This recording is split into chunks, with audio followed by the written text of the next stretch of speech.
I'm still trying to figure out how to load these on YouTube, but I'm going to get it done. I have been a little bit slow to pick it up because I'm trying to get people to respond to me, because if something were to happen, they're going to ask me what the student did, and I'm going to be accountable for saying when students didn't perform. And when I never hear from them, it's hard to reach any conclusion on that.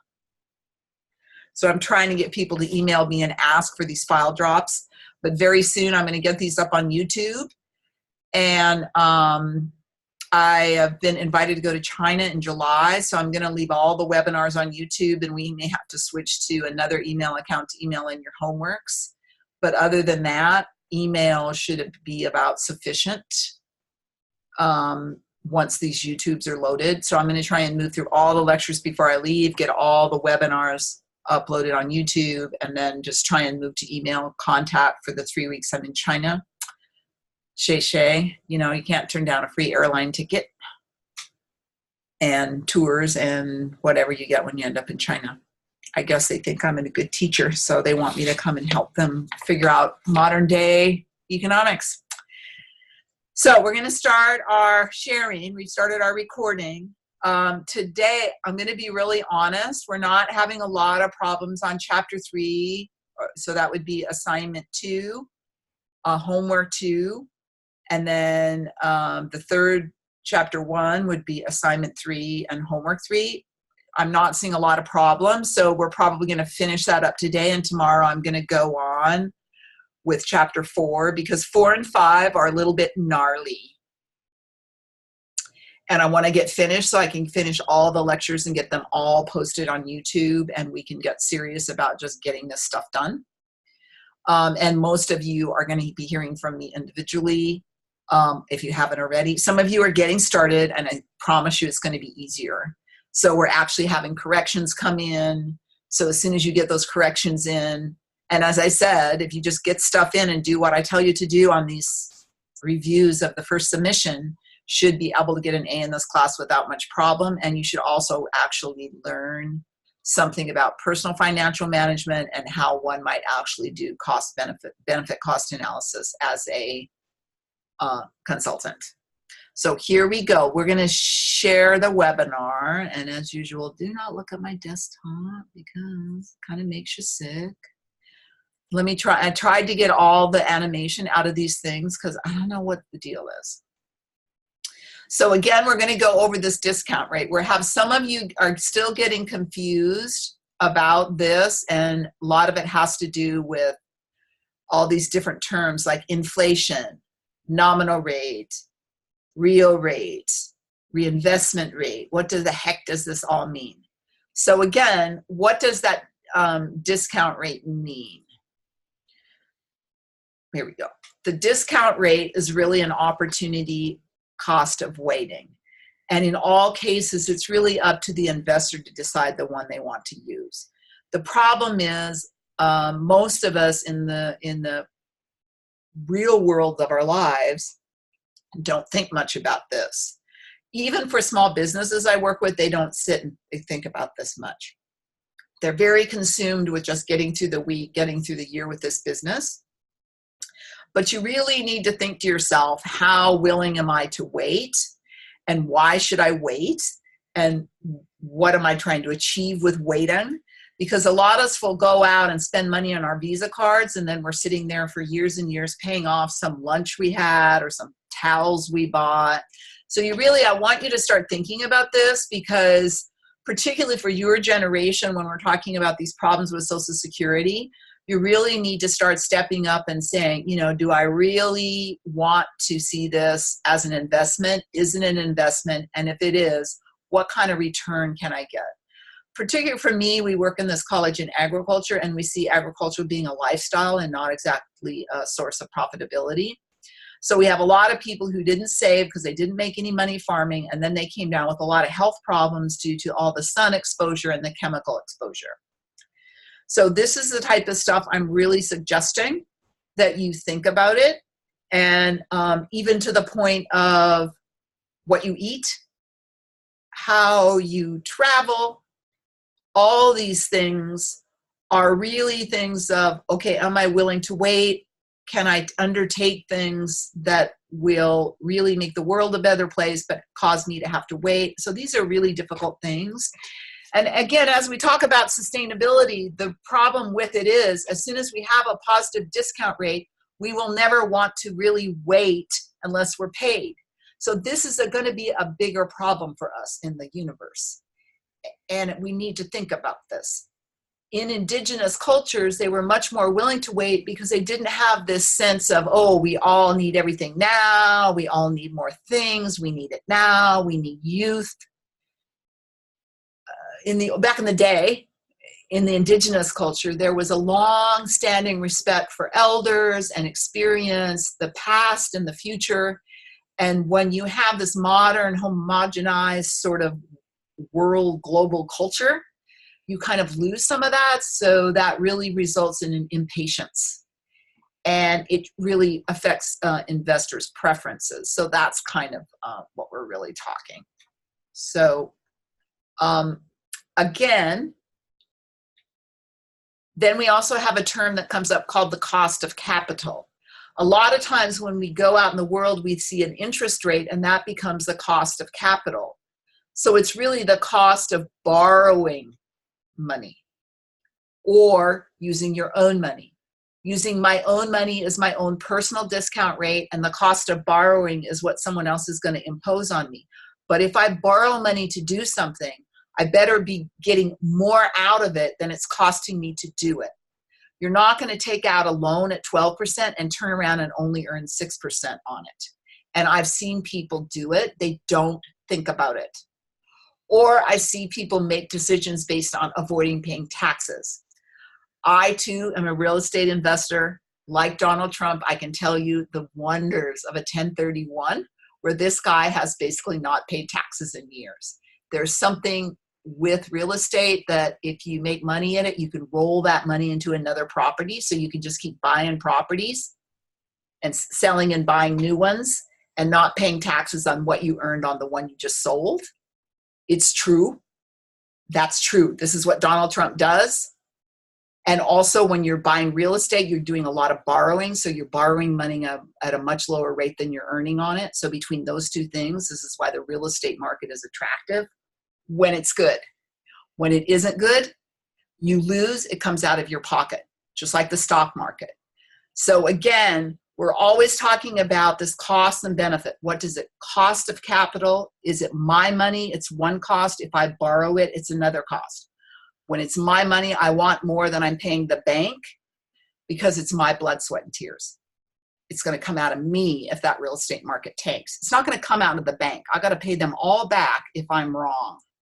So again, the finance terms on top of really the reality of what we're trying to do here to be sustainable, which is to make money and meet our other personal life goals. Like I'm willing to wait because I believe in it. I think this is a good project. I'm currently now looking at retirement. So I've got these two projects that I've invested 20 years of my life in, and I want to pass them on to some new person who's going to do them because I've spent a lot of time getting them to a really good point. So to me, there's a kind of positive return in there that doesn't really show up in a hard money evaluation. So we have a lot of that. And we'll talk more about that when we talk about investing in a college education. So if the investor is a private firm, then we usually use the term capital. Again, it's a funny word because it kind of means something to a private investor. It means money that you get in to buy something that's going to help you be producing profits now and into the future. For example, if I'm buying a car as an investment, that means it's going to help me make money. So if you go out and buy a high-end vehicle, unless you're used that somehow, you need to buy a Mercedes versus a Hyundai, that Mercedes is going to produce more profits. That Mercedes is not an investment, but people will think of it like that. So you need to stop fooling yourself. It's capital. That is money that you take to buy something that will help you produce profits. So that's what an investment is. If you go out and buy other stuff, don't kid yourself that it's an investment. Unless it helps you produce profits, it's not really, or some sort of positive returns. Like if you're buying into the stock market, then for a private person who's investing in their retirement, that could be a source of returns. But if you're buying a car or a boat thinking that's an investment, unless you're using it in a business venture, it's not an investment. You could buy a Hyundai, it's going to do the same stuff if it's just a transportation problem. So as I said, be very clear what you're doing, because it's funny sometimes. So the cost of using, again, the owner's money, or what we call often in finance equity capital, which means it's the owner's money, is really an opportunity cost. And it's very hard for me to be telling you what you should be earning. I can make a decision, but everybody out there has to make their own decision. And that's why it's sometimes very hard when you work with clients on what is their opportunity cost. And when you work with yourself, when you're doing your personal financial management and your personal project analysis, then you have to think about that. Do I really like this? Do I really need to make a lot of money? Or no, I just need to pay bills and I'm happy because I love this work. So you have to think about that. And it becomes a little bit thorny sometimes because people are not honest. At any rate, I'm going to repeat this again. I think I said it previously. The cost of capital should be reflected in that discount rate. And if you're borrowing money, it should be cheaper than using your own money, but you still face risks. So you don't want to get a discount rate that's equal to the cost of borrowing. You really want to have it greater than that because you're taking all the risk yourself. You're not going to go invest in other people's company and not expect a better return than if you loaned money. So you need to remember that. And a lot of people don't. Okay? And so we bring up this new term called risk. Debt capital is less expensive, but the firm faces risk if they borrow money, and they face risk if they use their own money. What is risk? Risk, according to the finance people, is the probability associated with the various returns. You can get an average, you could get the best, you could get the lowest. And remember what I said, that the stock market on average produces about a 10.5% return, but it may be as low as -1, -2. During 2008, it was in the minus. And sometimes you can get a bumper win and get as much as 30% in 1 year. After the crash started recovering, we got some really big returns. So they jump around it. So it goes up and down, but we can get probability distributions on different returns occurring, and that is called risk. If we cannot get the probability distribution, then it's just called an uncertainty and we have no clue what's going on. So in this class, we're always trying to corral ourselves into what sort of probability. What are the odds that I'm going to get this number? What are the odds I'm going to get that number? So that's really what we're trying to do. And when we can't get odds, it becomes very difficult for us to plug the numbers into our spreadsheets. So these are terms that financial people use, risk. Economists also use the word risk. So we will talk more about that. I can talk to the third degree. We have first degree, second degree, and third degree type of risk terms. But for today, just suffice it to say that if we're talking about risk, we're talking about we're not sure what's going to happen. We have a high, a medium, and a low kind of outcome we're expecting, because who knows exactly what's going to happen tomorrow. And it gets worse if you go out as much as 12, 13 years. Remember, a house, 27.5 years that thing's going to last. So I'm worrying about 27.5 years from now and what type of returns I'm going to get. Not an easy thing sometimes. And that's what makes this very hard. So again, operating costs are the cash costs. So those are really accounting costs, not necessarily financing costs. So we'll keep those separate when we do our things, our net benefit estimations. And depreciation is a non-cash expense. So that means we're going to have to address it in a different way. And I'm going to cover that starting probably tomorrow, because we should be on chapter 4 tomorrow. And I will show you in the BCA overview, if you look through there for chapter 4, homework 4, assignment 4, it's in there and shows you examples on how to deal with depreciation. But it's a non-cash expense, so it's tax deductible, and you have to worry about it. For a public project, which is a government-funded project, we don't usually worry about it because the government doesn't pay taxes to itself. Depreciation affects the tax situation of an individual and a private firm, so you need to worry about it. Okay, so again, it's the tax effect, so we'll have an example. Now let's talk again about this issue of terminal values. Remember what I said, that sometimes these investments don't have the same time frames, so one may only last 3 years and one may last 5 years. So when we're trying to compare them, then we get in a bit of a snarl because they're not perfectly comparable. So when two projects have different time frames, then we need to kind of figure out, how do we compare them? So often what they do is they come up with this investment vehicle, this word investment vehicle. What is that? Oh, gosh. So what happens is I will invest in a house and then money will start coming back that I've earned on the house. But in order to buy the next house or to maybe put a roof on a house, that requires a relatively large sum. Roofs can be upwards of, I had one quote recently for $12,000, $13,000 for a new roof. That's pretty pricey. So it takes me a long time to save $13,000. So when that house starts returning income to me, I may not have enough to start on my next project. So I need to have what we call an investment vehicle or a parking lot, investment vehicle or parking lot, in my case, a money market fund where I park the thing. And that will have a certain return associated with it. So I won't be earning my regular project discount rate. I'll be earning that rate of return from my investment vehicle until I'm able to examine a new project. I call this lumpiness, and it's very apparent. You will have this too. I want to go back to college, but tuition comes in big lumps.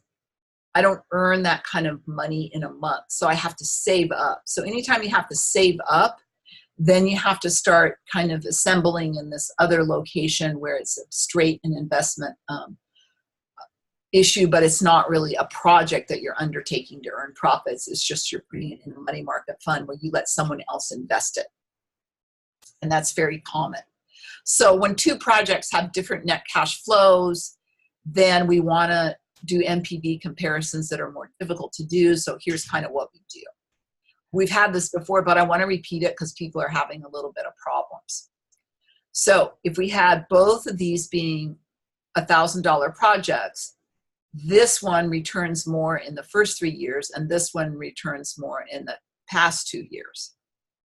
So what we could do is we could make both of these 4-year projects, if we took years 1, 2, and 3 for the first project and moved it to year 4 using our reinvestment rate, right?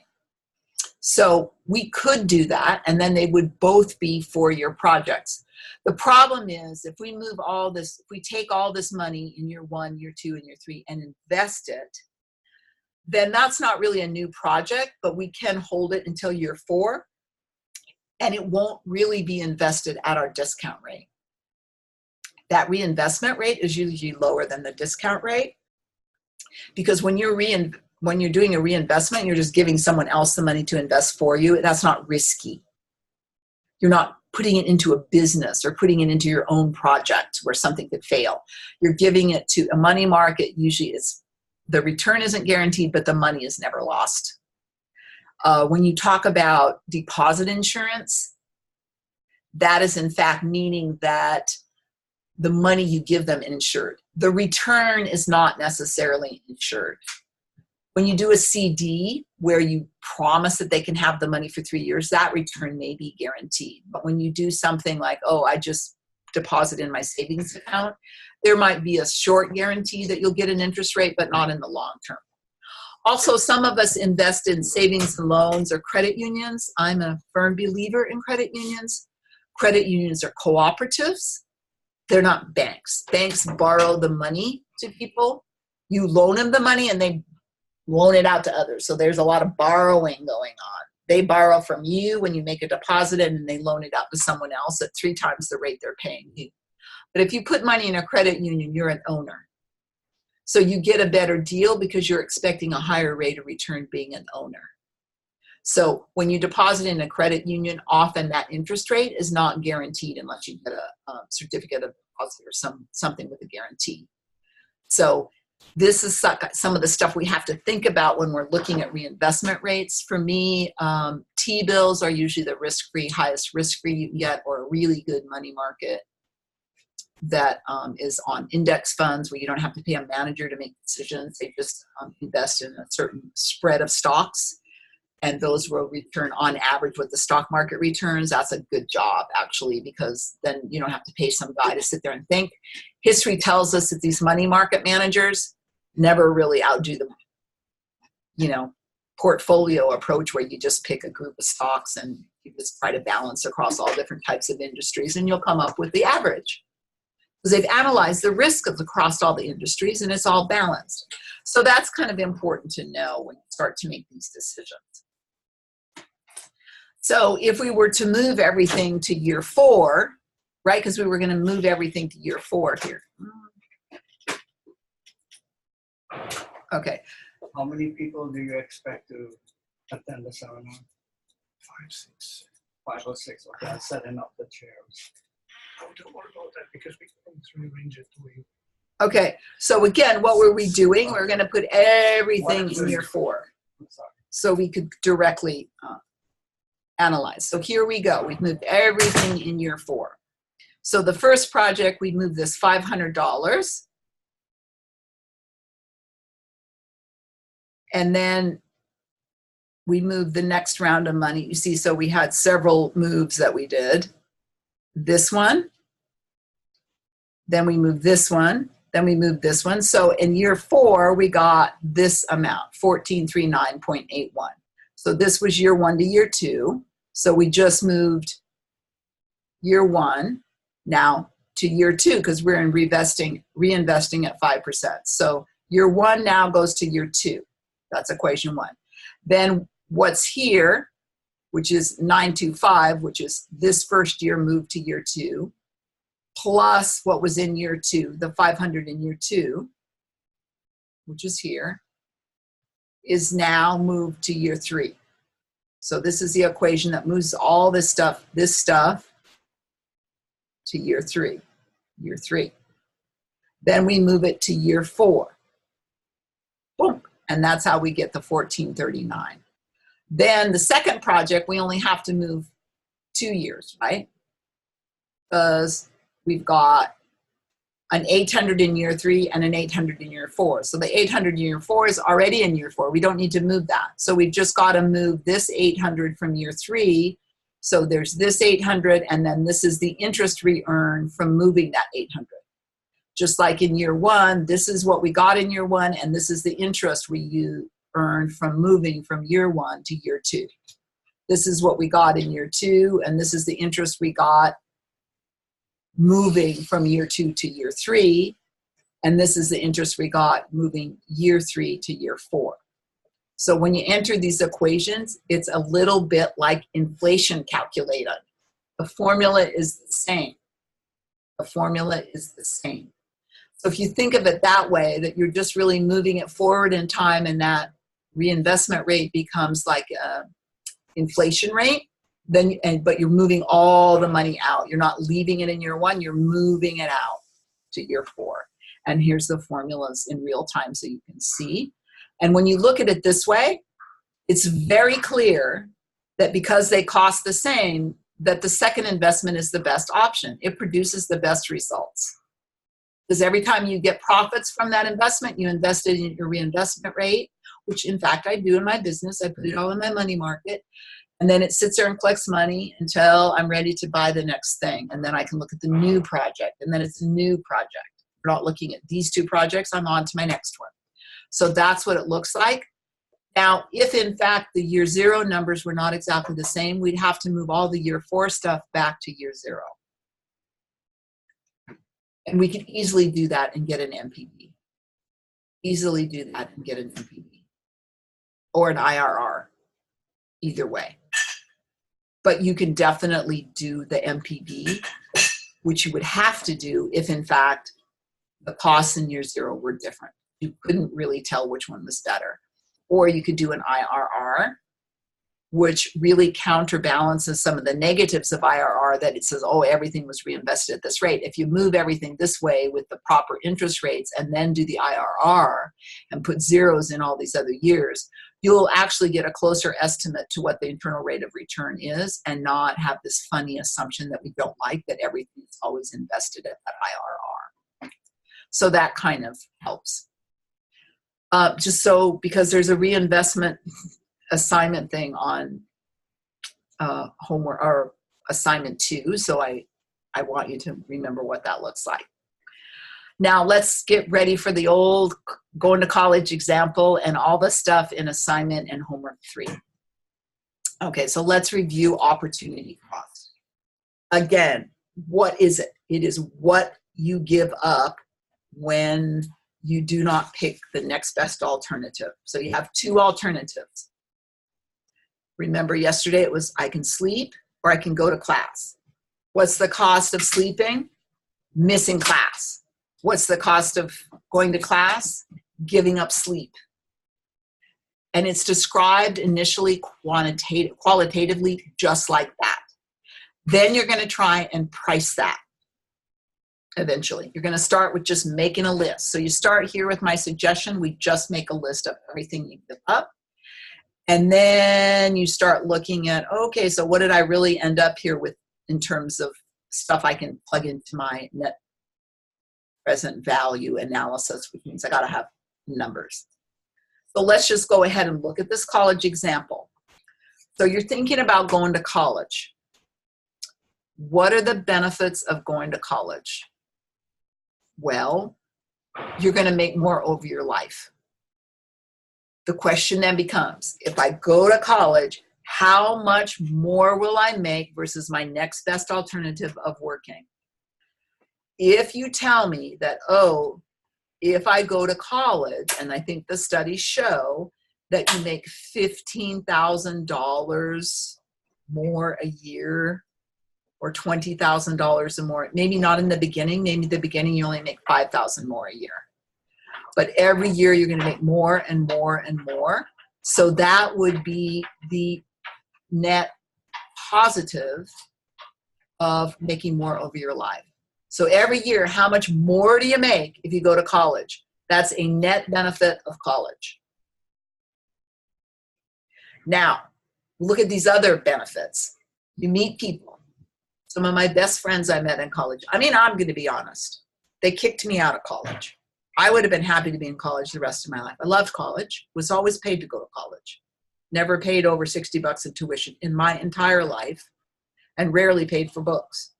I usually got someone else to pay for those. I don't know how I did it, but somehow I did. I loved it. It was so much fun. We got all these vacations, Christmas, spring break, summers. Loved college in the summers. Had a fantastic time. And what did I love? Met a ton of people. Felt very fulfilled because I learned so much. It was very interesting. All these interesting people, all these unusual teachers, all these great experiences I had meeting all these kind of people and projects that we did. I really liked it. Also, the breadth of stuff that you would learn. Really enjoyed it. Loved going to classes. Never minded being poor. Of course, it was less expensive in those days to be poor. It's more expensive to be poor now. And lastly, some of my best friends I met in college that I still know today, and some I miss today because they're not here anymore, but those were the people that were there for me through the whole thing.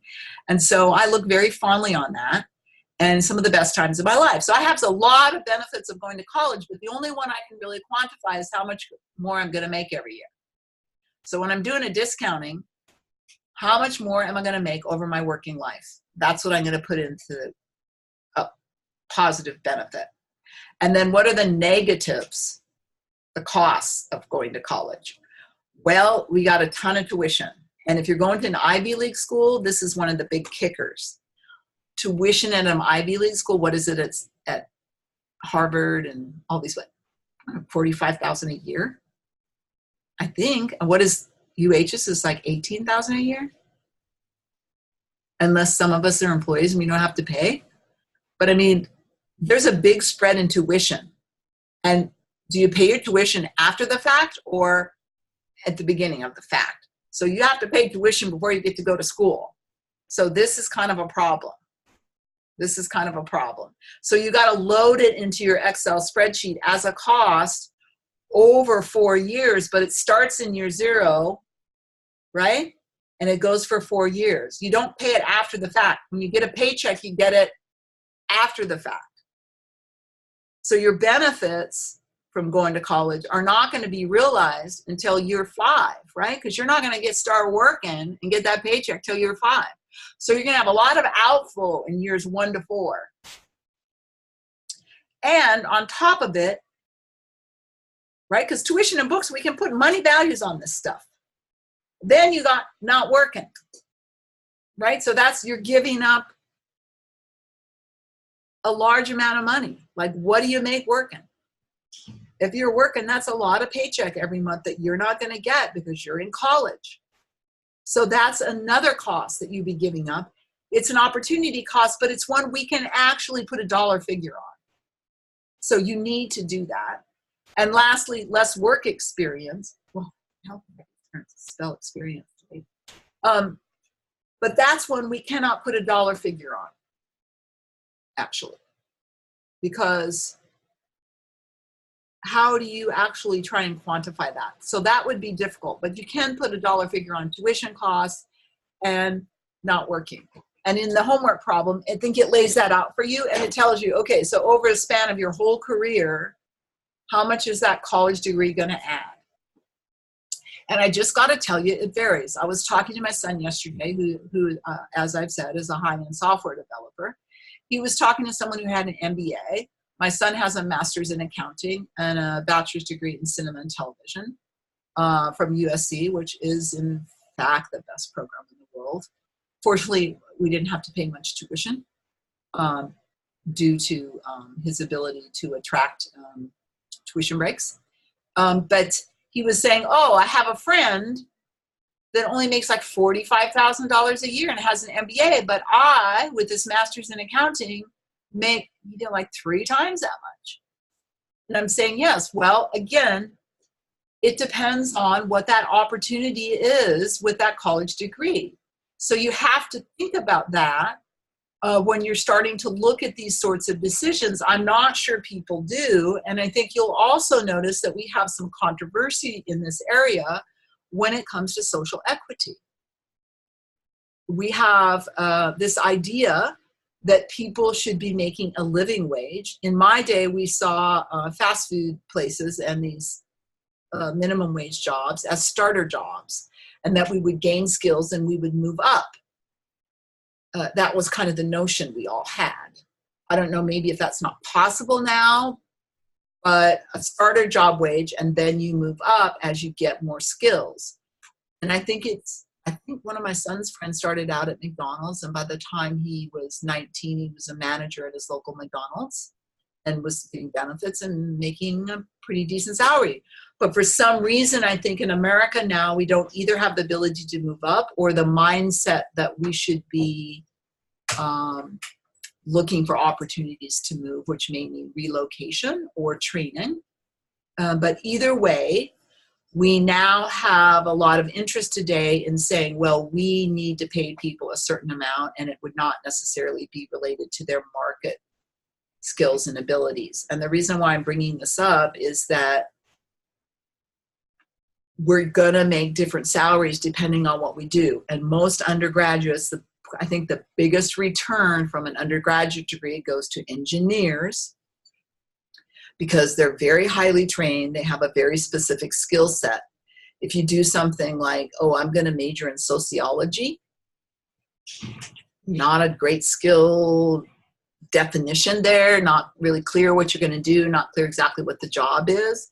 So a lot of times there'll be a lot of disparate wages out there. And how do you actually find out how much you would make? Well, you'd have to actually do research. So again, some of the reality is that some of these benefits are monetary benefits and other are spiritual benefits. So you have to weigh that out. And generally, for an economist, we would not see doing things like insisting that someone be paid a certain amount for doing a certain job as something that one should be doing. We would allow people to go to their highest and best use by using their skills and ability to find markets where they're most valued, and that they would move into those markets as they figured out where those were. They would not sit in a minimum wage job for 40 years because they didn't want to move or didn't know how to move. So let me just warn you that sometimes these notions may be a little at odds with social equity, where we think that everybody should be making a living wage. And that sometimes is really kind of going to be seen as conflicting when we get to Chapter 5. So just warning you that some of these arguments with benefit cost analysis, we're really trying to translate it into dollars and cents and put it on our spreadsheets. And so it becomes very difficult sometimes to make things look like we should be doing it when it comes to value judgments and things that are really not determined in a marketplace. So just to caution you, because I have had social workers get into very heated discussions with me when by the time we get to Chapter 5, when we talk about employing human resources. Human resources are our most valuable resource. Environmental resources are also very valuable. And again, we want resources to move to their highest and best use. We don't want to squander them. So we don't want to have humans out there that are not rising to their highest and best use. And when you do things like reward them for staying in jobs that they really could aspire to higher levels, or if we do things like discriminating, like firing old people just because they're old, then that becomes very problematic. So that you'll see some of that conflict between those ideas and what we're seeing when we're striving for social equity.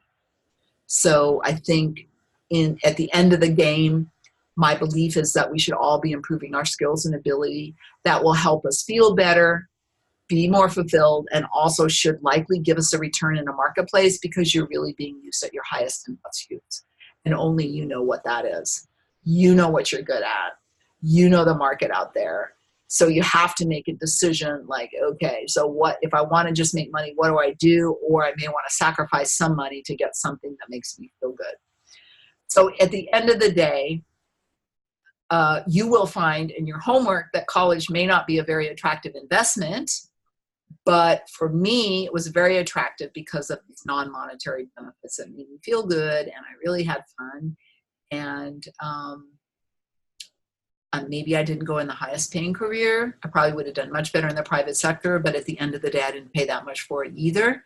And I enjoyed teaching, I got 3 reports. So, those spiritual benefits matter, even though they may not work out on our spreadsheet. So this is kind of what you're looking at when you're doing that problem. Anybody has questions?